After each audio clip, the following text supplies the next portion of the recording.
Okay, so welcome back. Hope everyone had a good break. I certainly did. I got me some coffee ready to go. So give everyone a few seconds, few minutes, or a minute or so to get back on. But while we're waiting for that, I'll go ahead and introduce our speakers for session 3. So in this session, we have Shady Radical and Jessica Brazinski, and we have Taylor Henning and Rachel Duke. And ending the session, we have Chandria Wynn. So, Shady and Jessica, whenever you are ready.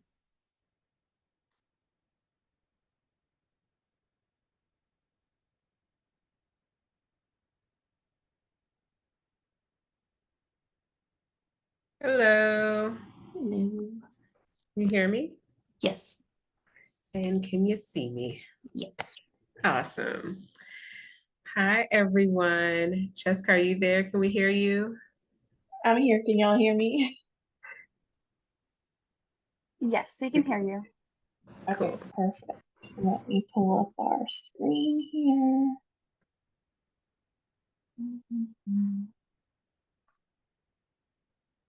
Well, first, I would like to say thank you to SEAA and SGA for organizing this symposium. This actually gave Jess and I another opportunity to work together on something education related, which we love to do. So thank you, thank you, thank you. And for all of the organizers, seen and unseen, thank you for your contributions and organizational skills.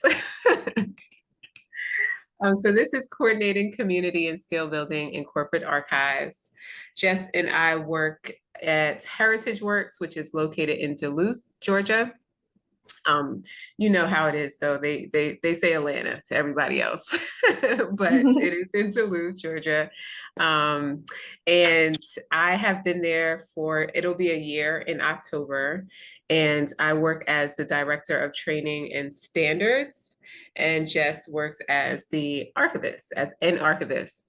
Our department is about 35 staff members large, and the company is about approximately 100 staff members across 4 different departments, including digitization, our DAMs, client services, and a host of historians in the content and creative area. But I will talk a little bit more about that. First, we're going to talk about Join the Archives. Yeah, so I'm going to start. So we wanted to start our presentation today a little bit discussing the things that bring us joy in the archives. And when we were setting up our presentation together, the one thing that really stood out to me that brings me joy in the archive is my coworkers.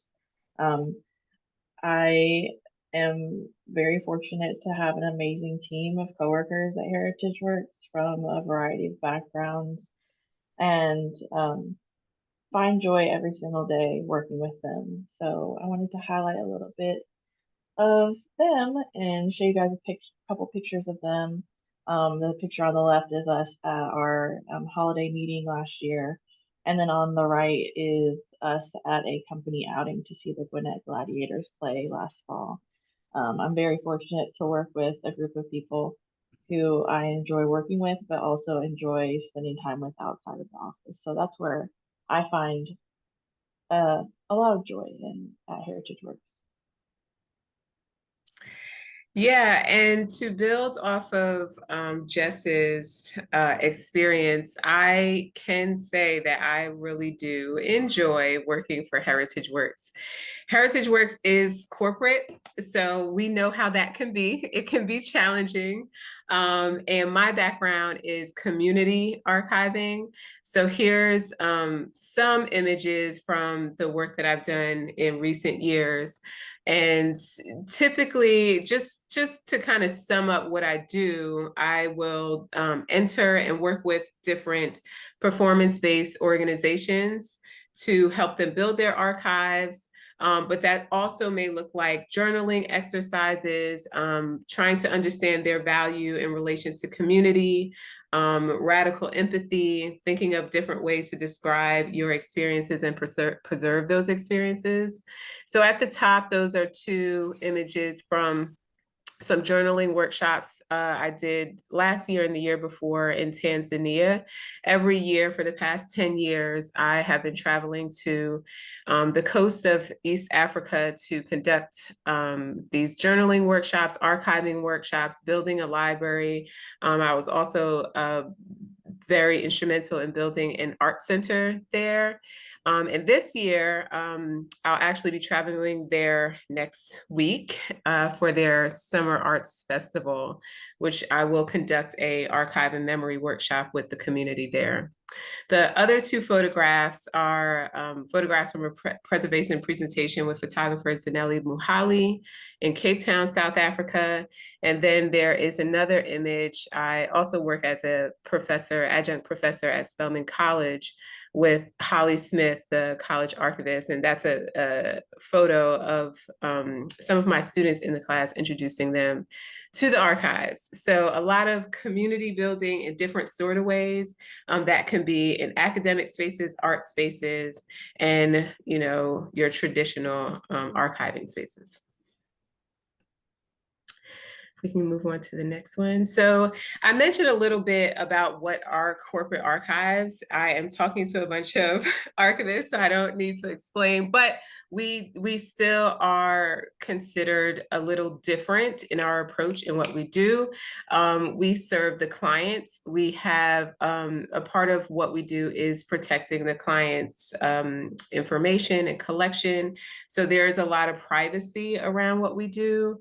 Our approach to inventory is also drastically different in where we're using Excel spreadsheets over your typical CMS systems. So that's just kind of an idea of what we do at Heritage Works, but it also involves a range of different processes that I can explain in the next slide.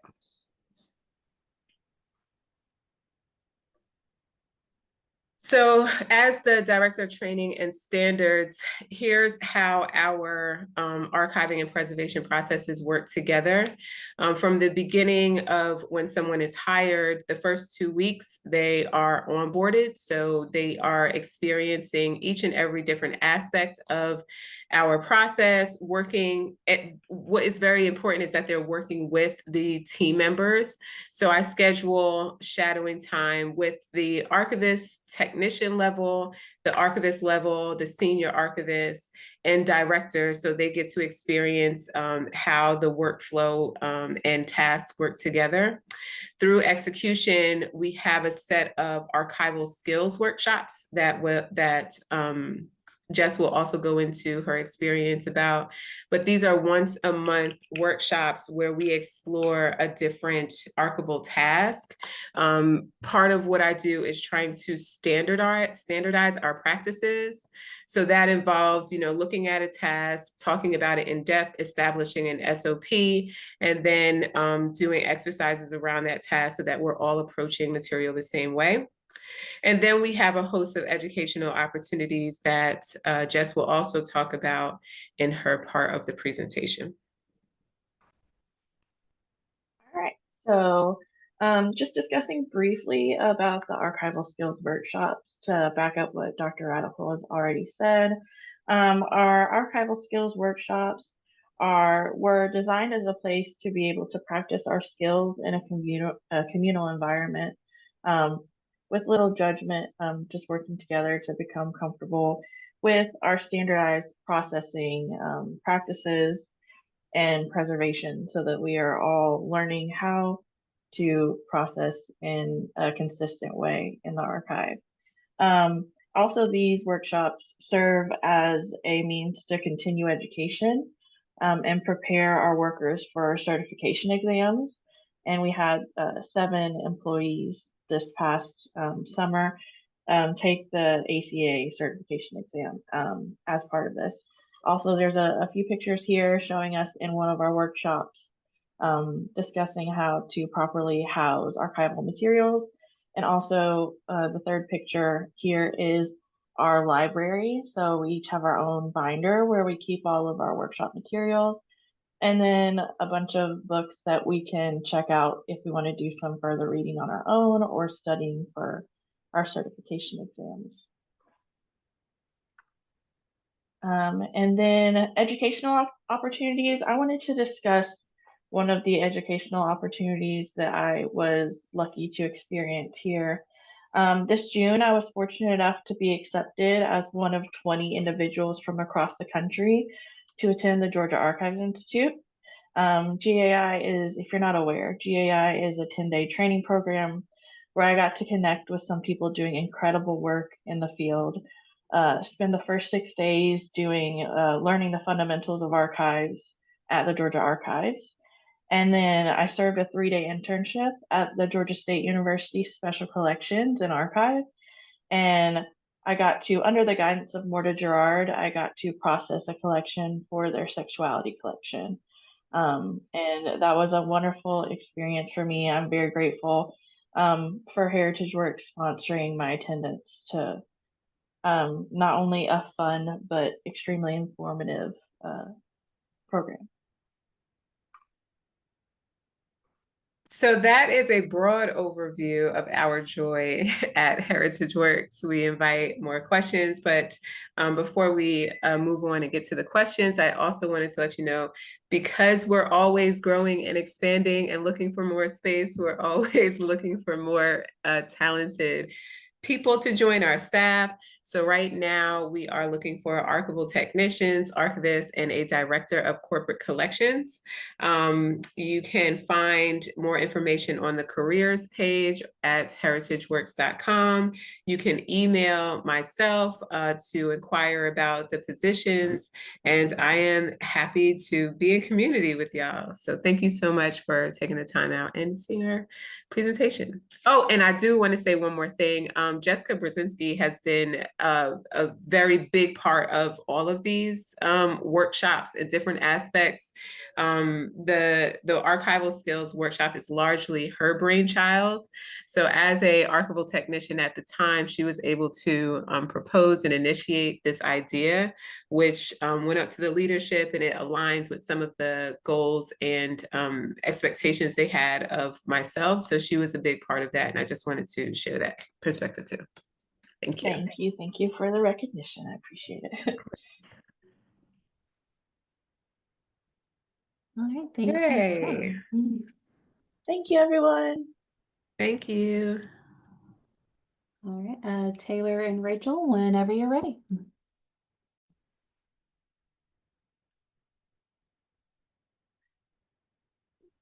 Hi, everyone. Can you hear me? See me okay? Okay, great. Yeah. I'm going to try to share my screen here.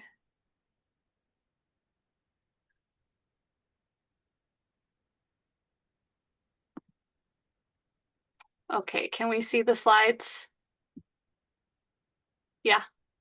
I think you might have, oh, there you go. You got it. Okay, it's all good? Mhm. Okay. Hello, thank you for having us today. Our presentation is called FSU's START program, Sparking Joy Through Archival Research. Today, we're going to be talking about a program we created at Florida State University Special Collections and Archives with the intention of empowering university units to research their own histories. My name is Taylor Henning, and I'm the University Archivist at Florida State. And I'm Rachel Duke, the Research and Engagement Program Director at FSU. As we handle reference and research requests, we've noticed a growing need for departments outside of special collections to utilize materials and archival collections for their own programs, products, and events. And because these groups have limited experience conducting research in the archives, we've realized that they often need additional support from special collections staff. In order to effectively research their histories or the history of the university, they need the following. So basic archival literacy and access to our collections, methods for organizing resources that they discover, comfort and empowerment in an archival setting, and communication pathways to SEA staff.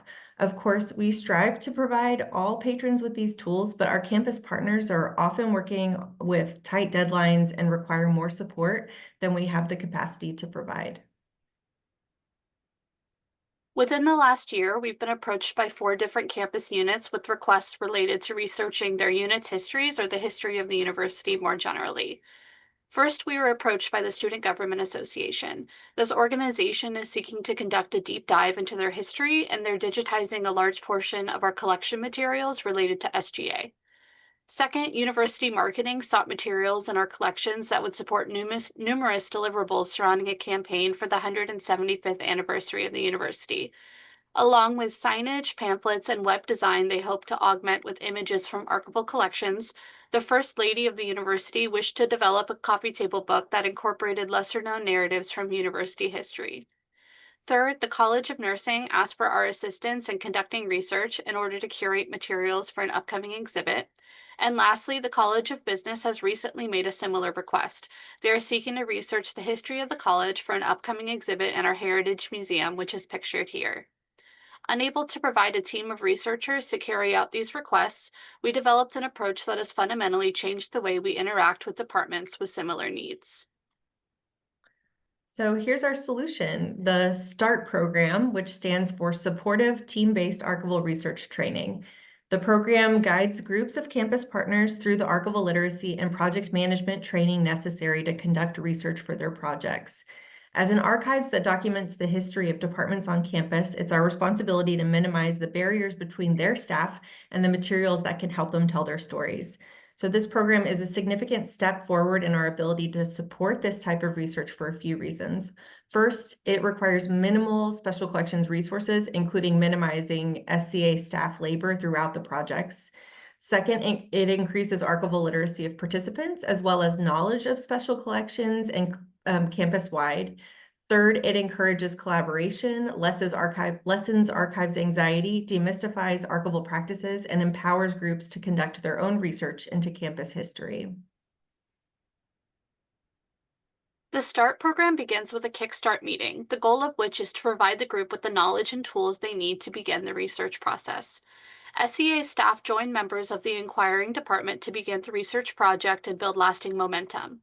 We outline goals and define the scope of discovery, generate a web of keywords, and discuss best practices in deploying them within database searches. We then demonstrate research methods using our catalog, finding a database, and digital repository. This thorough initiation is followed by the participants' first encounter with navigating physical materials. They engage with items that we've pulled in advance from collections that we know will be relevant and often exciting first discoveries. Participants leave the Kickstart meeting prepared to embark on the research process with minimal assistance from SEA staff thereafter. In the Kickstart meeting, we also provide the group with resources to help them during the research process and to remind them of what was covered in their training. The first is a START guide that contains SCA contact information, information about offsite storage requests, tips for searching the digital library and the finding aid database, guidance on how to read a finding aid, and how to locate material to request. We both email this guide and provide physical copies during the Kickstart meeting. The second resource we provide may be the most valuable aspect of the program. It's a spreadsheet designed to track keywords, searches, relevant findings, selections, and digitization requests. We have found it to be an essential aspect of keeping organized with multiple people doing research simultaneously. It was also a very easy way for us to see their digitization requests and to translate the information in this spreadsheet to another spreadsheet in which we prep the requested materials for digitization. Now we'd like to briefly demonstrate the spreadsheet.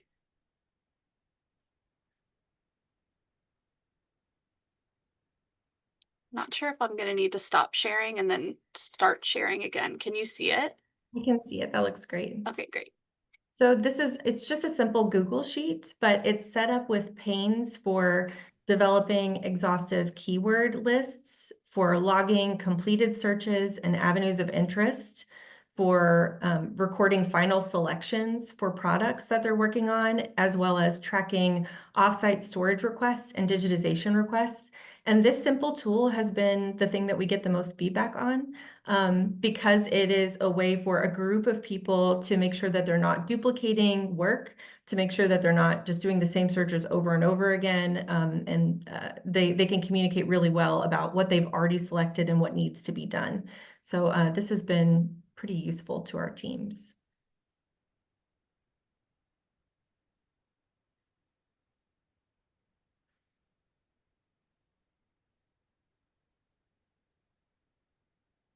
Initial responses from participants in this program were overwhelmingly positive.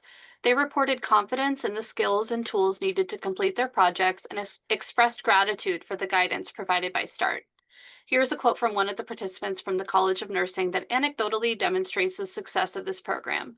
She said, "We came away excited to explore the archives and full of ideas about what will appeal to our alumni and friends." Participants report feelings of relief and delight once they learn that their project is manageable, and their excitement to dig into archival research is palpable in our Kickstart meetings. While anecdotal evidence points to success, we will conduct assessment via focus groups and plan to report our findings and goals for future iterations of START. Thank you. Happy to take any questions.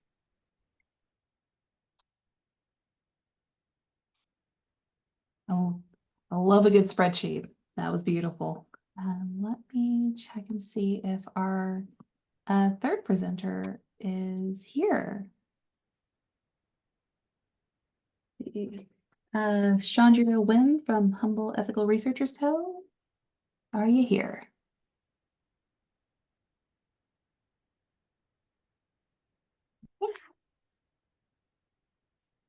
Again, beautiful spreadsheet. 110% love it. Another colleague in special collections just sent a group chat. It's like, I love the spreadsheet. We also have many, many spreadsheets that are coded and they are wonderful. So I guess we can open it up for questions until our next presenter comes back. Yeah.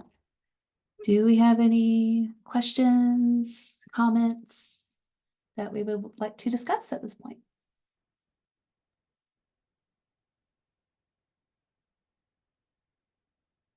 Yes. Oh, there we go. I'm like, where am I? So I guess I have a question for the Heritage Works folks, which was that do you get people who are coming in from academia who are, I don't know, maybe struggling with the vibe shift between corporate and academic? And how I guess how do you how do you help deal with that whiplash? Yeah, you hit on something there. You hit on something. That is true. There is a lot of different workflow differences compared to more academic setting. Our institution really does value and support academic training. So for example, the archivists are required to have either a master's in history or another humanities or MLIS. The senior archivists are very much encouraged to also have the same master's level degree, but also pursue a archival certification. So while they do expect and appreciate this level of training, we do things so different. So it can be a little bit of difficulty in getting into the flow. However, I think that we try to balance that with these kind of community building activities that will allow you to kind of to still take to still get the joy and pleasure out of preservation that you get for the reasons that you pursued preservation. It can be difficult not being able to like share and talk about these different collections and the interesting things that we have in the collections. They are very much controlled in a very specific way. And even how we're communicating to the client is a very controlled things. We have like client services, we have the content and creative, but there's all of these different ways that we are able to work together that allows you to kind of get some of that pleasure. That's what I would say from my perspective. What about you, Jess? Do you find it, have you also observed some challenges or differences? Yeah, I mean, I think both of us come from an academic background, so it is an adjustment. The hard part is just figuring out how to change your perspective. So the academic work, the audience is completely different. So once you realize that your work is directed at the client's needs, um, adjusting to that is not as difficult as it seems. Like it's just a mindset change. Having to, and rather than thinking of access for researchers, the access is meant for the client. So it's really just a mindset change. And I've been doing it so long that I'm comfortable doing it now. But yeah, I think that's the biggest adjustment for me. But it's fun. It's a fun Yeah. workplace. We are very fast paced and metric driven. So that's an adjustment too, because archivists and techs, they get assignments and they're also communicated these like, timely expectations that, could gel with how you work or could actually push up against how you work. But we try to work together and find a middle ground so that the client is getting what they need and that we are actually preserving the best archival care. Yeah. I also think that one of our strengths is having such a large staff with different, like a variety of backgrounds. So working together on projects has been really helpful. For me, like seeking peer advice that's one of my favorite things about this job is being able to consult with my coworkers and ask their opinions. Thanks for that question though, because that's a big one. That's a big one. Yeah. I have one final thought, and then I will let somebody else talk. Which was so you're not really working because I'm sure these companies have external researchers who want access to their materials. Like Coca-Cola has a massive archives that I'm sure everybody and their dog wants to get into. So you're not working with researchers at all, or only if the company asks you to? Yes, so we do not have a reading room. We do not manage any requests. All of that's done on the company side. Okay. I think I heard there was one occasion where we like sent a link to the client that they could share with a researcher that they were accommodating, but that is definitely not something that we do. Mhm. Okay. Okay. All right. Thank you. No problem. Thank you.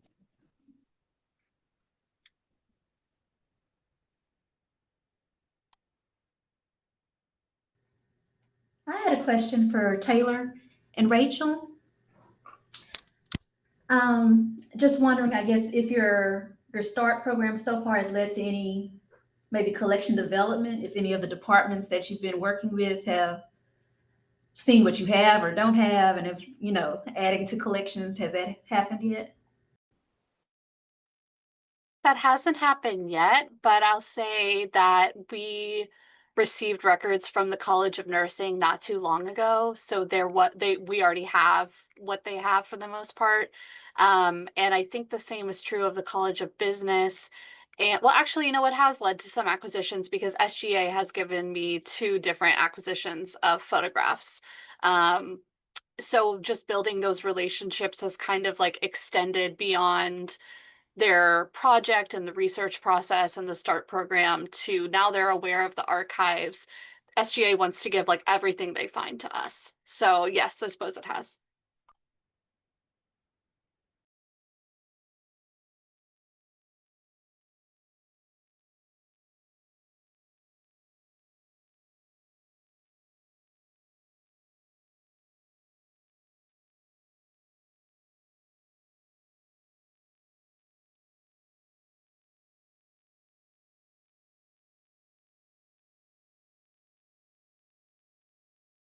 We have a question in the chat for Dr. Shady Radical.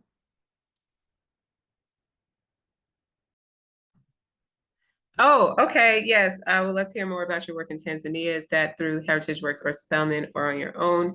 So the work in Tanzania is through my company, the Radical Archive of Preservation.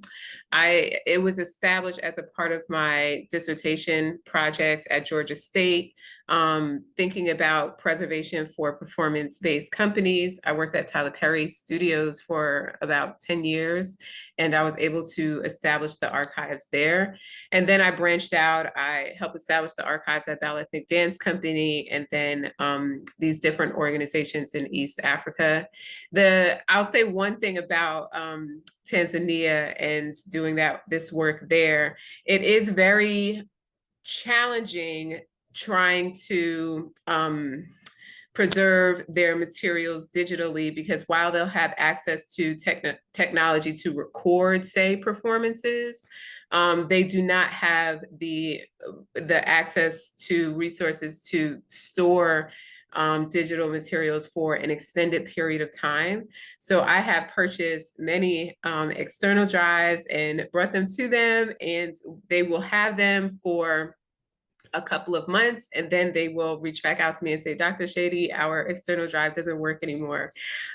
So what I have been doing for the past couple of years is every year going to their Summer Arts Festival, working with them on a workshop, and then following the performance day, I collect all of the digital materials and I fly back here and I upload them to my storage spaces.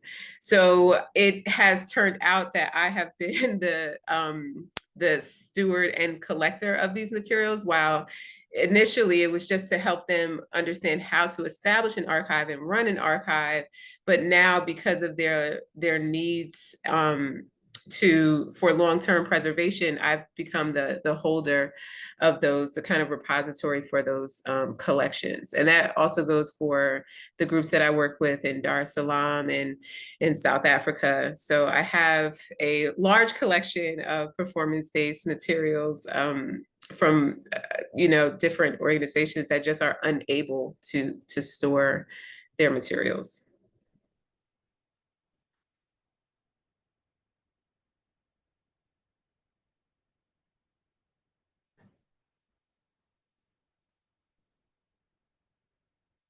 I have not, but have you recorded any Sukuma or Nyamwezi puppetry performances? I have not, but that sounds super interesting, and I will definitely be researching this following this symposium.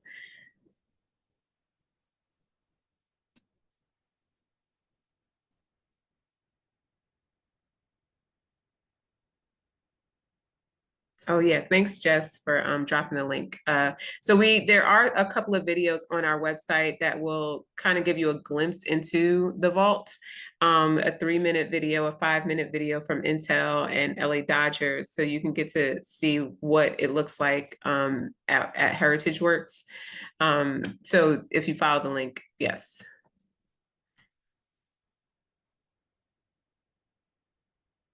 Okay, yes, I will put that in the chat.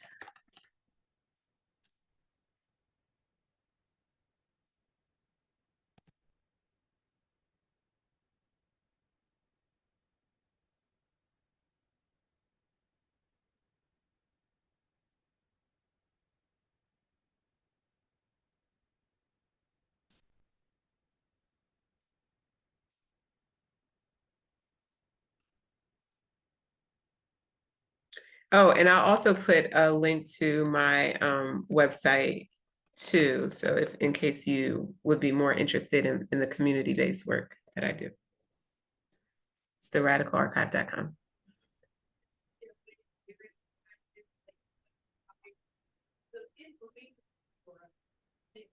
All right. Do one more call for Humble Ethical Researchers Co. Are you here? Okay. Well, I'll do a quick plug / thank you before the end of the session this afternoon. We're I'm here representing the Southeastern Archives Association. It is a Google group for people who wish to know more about what's going on in Southeast Archives. So I will put that link in the chat.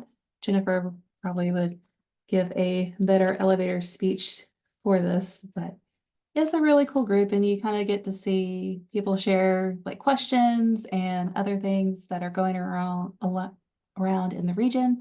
And I will hand this over to Jennifer. Okay, so the purpose of the Southeastern Archives Association is exactly what we're doing here today. It is to facilitate communication and collaboration between archivists in the Southeast, also to promote sharing job opportunities. So thank you, Dr. Radical, for that. But the idea, this was anyway, it was born out of a little bit of lockdown stir crazy, and also because we were having, in Mississippi at least, we were having sort of statewide meetings to be like, so what are we doing about all of this, you know? And there had been a sort of quasi-functional Southeastern Archives Association group before this, and the structure was not really great. So we thought, well, we'll try something else, and we'll see what happens. And what happened was we now almost have 200 members. Someone just requested to join us, so I'm going to let that person in a minute if that's one of you. So we're very excited that all of you are here and being in community with each other. And the listserv is extremely low traffic. There's probably like one message a week. That, but the purpose of the listserv is, you know, is, as Erin said, it's to share. If you're the only archivist for 50 miles and you've just gotten a really weird question, or you've just had a problem that you don't know how to deal with, that is the time to send a message to the listserv and say, hey, anyone got any ideas? It's also to, you know, like I said, to do things like this, to share our joys, to share our challenges, to talk about things that we're doing that are working, and also to talk about things that we tried that did not work, so people don't have to make the same mistake that we did. And to deal with all of the different challenges of being an archivist today. And this is another thing that if you, you know, if you need another voice to write a strongly worded letter to the White Star Line about something, and there's so many things that we could write strongly worded letters about, then that's something that you can also, you know, send a request for and say, we need help with this thing. Is anyone available to make some calls or send some letters or express their displeasure or what have you? And we, you know, we do look at some of the unique challenges of being archivists in the Southeast. Our what we like to say is our collections talk to each other, because we have similar topics. Sometimes we even have the similar or the same collection if we have families that drop little pieces of their collection all over the Southeast. And also, like today, for example, finding out where the Lutheran churches came from. Like that was great. Like that's exactly what this organization exists for, is for me to be able to find out that the ELCA made a conscious choice to try and start planting churches in the Deep South in the 60s. And that's why I'm finding these architectural plans for Lutheran churches in Selma, Alabama, that I'm like, where did this even come from? But also to promote professional development opportunities and different kinds of career opportunities and that kind of thing. So if you have ideas for programming, if you want to be active in the organization, we welcome that. We welcome people who from all ages and stages of their careers. We love to have students participate. We love to have, mid, early, late archivists, stage career archivists participate. our guiding thing is we are adults, let's act like it. This is a professional space, let's be professional, and please be excellent to each other. So, and if you're not excellent, we will kickback you. But thankfully we have not had to do that to anybody. I feel like I should knock on wood having said that out loud. But anyway, yes, Rachel. No, that's not a hand. That's applause for kicking Oh, people. it's applause. Oh, okay. So yeah, we've been going for, yeah, I guess it is 5 years now that we've managed, or maybe only 4, but so I guess that is successful. But yeah, if anyone has any questions about SEAA, we can also talk about that now if you want. But that's really the purpose of this group is communication. That's the idea. And this symposium came about because the Society of Georgia Archivists reached out and said, hey, we want to diversify our programming a little bit. Can you help us with that? And we said, absolutely. And then this particular format of lightning talks happened because we just wanted something fresh and different. And the theme this year of joy was because everything. We're like, let's talk about what makes us happy. Let's don't let them take our joy, basically. So do I see a cat? Is that a cat? So has the junior furry faculty joined us today? Excellent. Love it. Hello, kitty. If anybody else has pets they would like to share with us, feel free. But yeah, that's it. That is the elevator speech. Thank you, Jennifer. And I'll just put in a quick plug / thank you to everyone who was on our SEAA SGA Summer Symposium Committee, which was myself, Erin Patterson, Jennifer McGillen, Gabby Hale representing SGA, and thank you SGA for organizing the Zoom part of this because I could not do it. Reagan Stearns, who is presenting in our next session. Very excited to see what Reagan's going to share with us. Catherine Stiers and the current president of SEAA, Erin Larimore.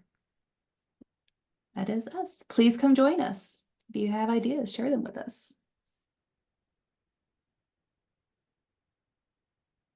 Joy is rebellion. I love that.